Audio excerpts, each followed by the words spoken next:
Quand on est dans des émotions, quand on est dans une mauvaise phase, on a l'impression que ça va être ça pour le reste de nos jours.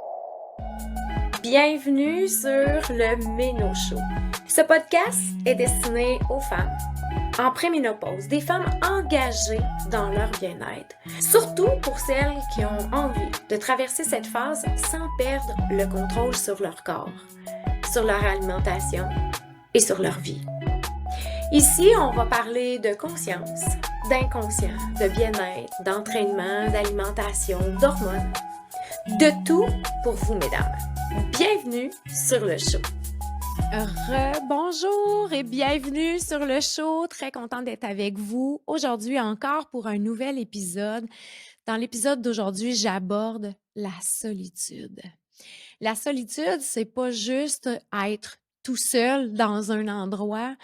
Je vais parler plus de la solitude intérieure. Comment on peut se sentir seul à travers la préménopause, seul dans nos symptômes, seul dans notre brouillard mental, seul dans nos incompréhensions, seul à pu savoir et pu reconnaître notre corps.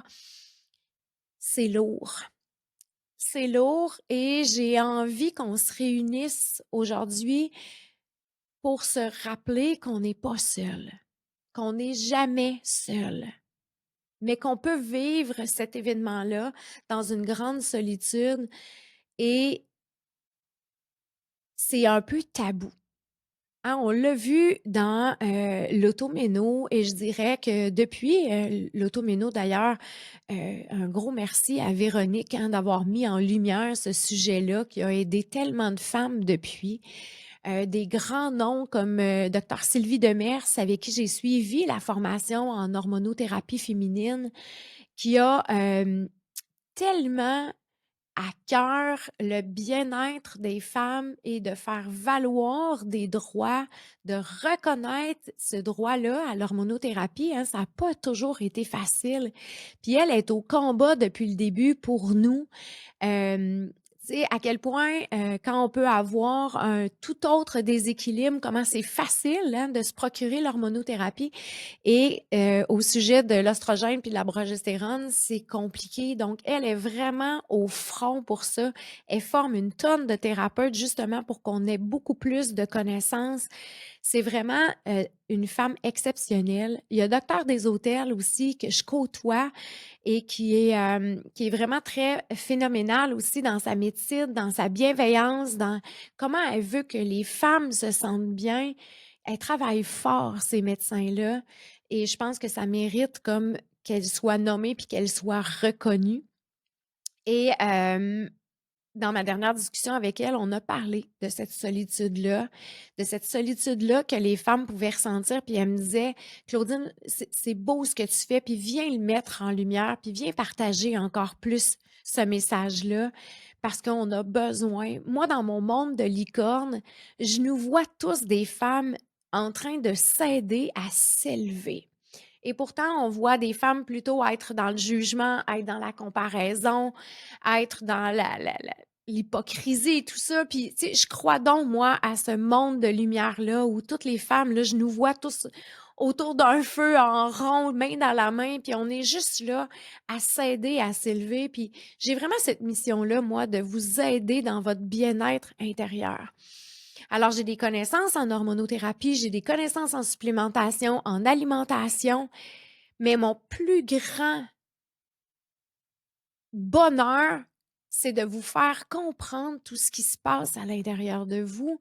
Puis quand on vient mettre ça en lumière, c'est tellement beau les changements qu'on peut faire. Et souvent, ben, dans ma façon de vous recevoir, on va faire un beau coaching, des belles compréhensions intérieures dans des one-on-one et ensuite, on va aller débloquer ton inconscient qui reste bloqué à certains endroits. Donc, c'est une thérapie qui est hyper douce, qui est comme une méditation profonde, mais c'est qu'on vient voir les messages erronés que tu portes, puis on les transforme en quelque chose de plus beau. Donc, c'est vraiment grandiose et c'est vraiment phénoménal. Puis, c'est quelque chose qui se passe à l'intérieur de nous à plus de 80%. Donc, À travers cette préménopause-là, si tu ressens la solitude, si tu te sens vraiment tout seul à travers ce que tu passes, bien, c'est possible que tu portes à l'intérieur de toi cette espèce de grand espace vide-là où il y a énormément de solitude et là, elle est comme amplifiée avec ce qu'on vit. On a réussi, hein, parfois à combler ce vide-là en étant, maman, en étant au travail, en étant accomplie, mais la vie veut quelque chose de beau pour nous à la préménopause. Elle veut quelque chose de nouveau pour nous et si on n'entre pas dans ces compréhensions-là, mais ça peut être un véritable chaos, ça peut être un véritable tsunami, ça peut être d'incompréhension en incompréhension. Donc, c'est important de venir se soutenir intérieurement puis de venir s'accueillir dans cette solitude-là. Alors, c'est possible aussi qu'il y a des sujets qui sont tabous. Tu sais, quand on va pas bien émotionnellement, on n'a pas envie de crier ça sur toutes les toits. Fait qu'on le vit en solitude. On le vit de soi à soi. Puis on essaie de ramer. Puis pourtant, ben, tu sais, des fois, on peut ramer à contre-courant parce qu'on ne demande pas d'aide.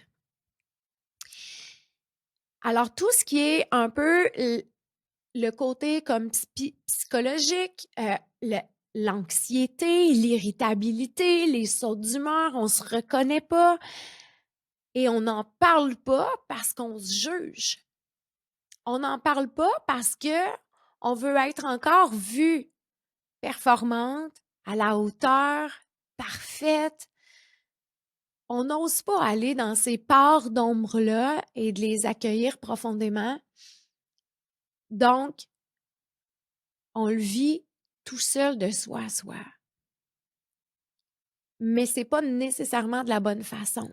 Dans le sens que si tu le vis de toi à toi, puis que tu es dans la honte, tu es dans la culpabilité et tu es dans le jugement de toi, ça va juste continuer de grandir puis de s'amplifier. Alors, je t'invite à sortir de ton cocon et de ne pas hésiter à demander de l'aide. De ne pas hésiter à venir demander une clarté intérieure. C'est comme, j'ai besoin de savoir ce qui se passe. J'ai besoin de venir mettre en lumière cet aspect-là.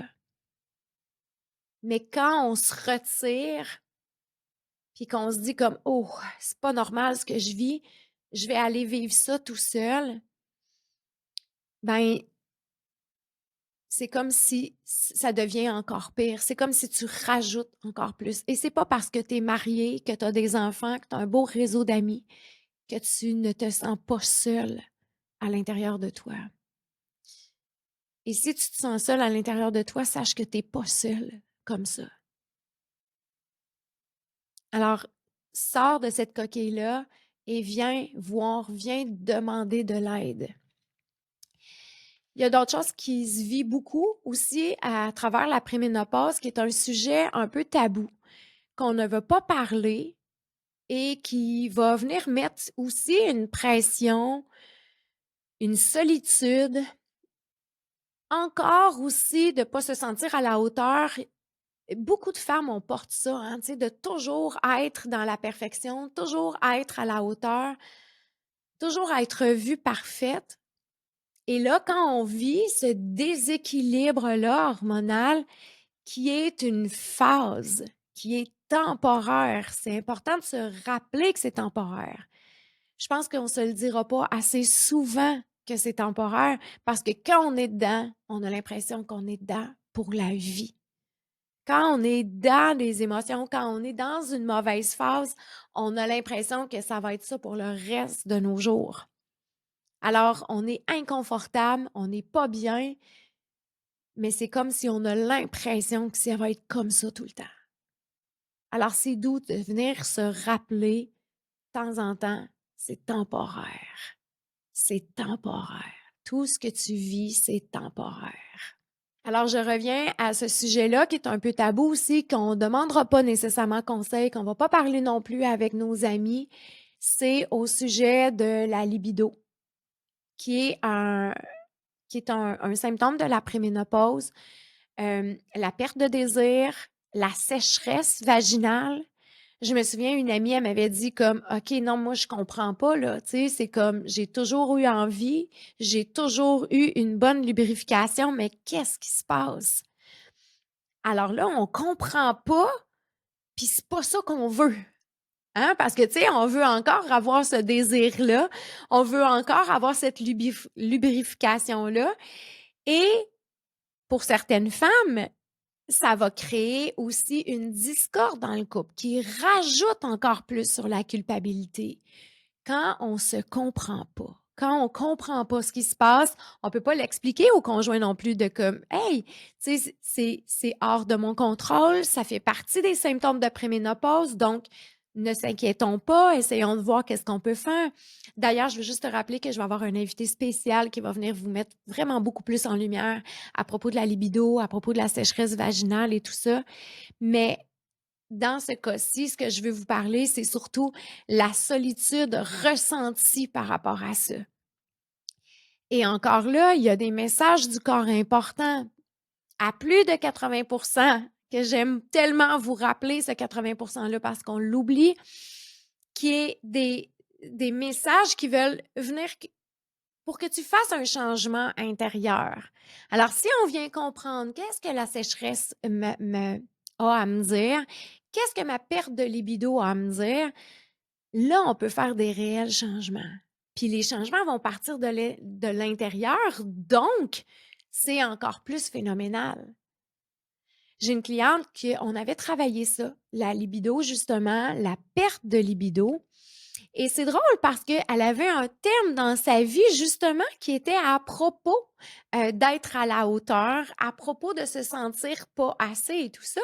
Et là, ça ressortait avec sa perte de libido. Donc, son intérieur voulait qu'on l'adresse. Son intérieur voulait qu'on s'occupe de ça, donc il lui emmenait un événement extérieur pour faire comme occupe-toi de ça. Précisément là, c'est ça que je veux que tu t'occupes. Et c'est ça qui fait le corps, c'est qu'il nous envoie des messages qui souvent on n'a pas écoutés. Donc elle, ça faisait très longtemps qu'elle se sentait pas à la hauteur. Ça faisait très longtemps qu'elle se sentait pas assez. Mais on s'en occupe pas de cet état intérieur-là, puis on vit avec, puis on nage avec.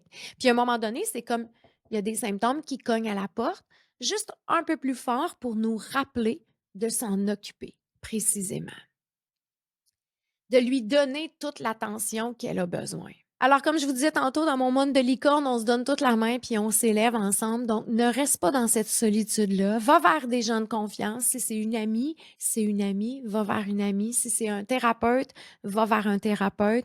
Si tu veux faire des changements à l'intérieur de toi, la PNL, l'hypnose, ce sont tous des magnifiques outils qui vont vraiment contribuer et contribuer à long terme. Parce que quand on vient régler cette performance-là ou ce pas assez-là, mais c'est disparu. Ça ne paraît plus maintenant dans ton historique, dans tes racines de vie. Ce sont des messages erronés qu'il faut venir changer la programmation intérieure de ton disque dur. Donc, tu n'es pas seul. Je sais que tu peux te sentir seul à travers tout ça, mais sache que tu n'es pas seul et brise-la cette solitude-là en venant t'occuper, en venant t'en occuper, en lui donnant toute l'attention qu'elle a besoin, cette solitude-là. Alors ça va vraiment venir contribuer, puis ça va vraiment venir élever ta fréquence aussi. Et ça va vraiment t'aider à traverser cette phase-là tout en douceur, sans perdre le contrôle sur ton corps, sur ton alimentation ou sur ta vie. Alors, tu n'es pas seul. Et on n'est tellement pas seul que j'ai envie de te rappeler de partager ce podcast-là à des femmes autour de toi qui ont besoin peut-être d'entendre ça.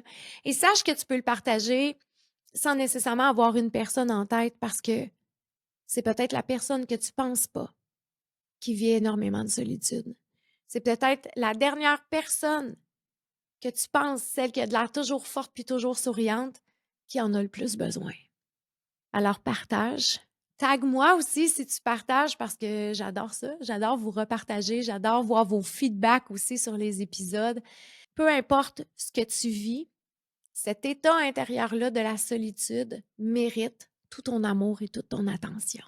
Alors donne-lui un. Permets-toi cet espace-là. Alors maintenant, de moi à vous, je vous envoie tout mon amour. On se reparle vraiment bientôt pour un prochain épisode. Merci d'avoir été là.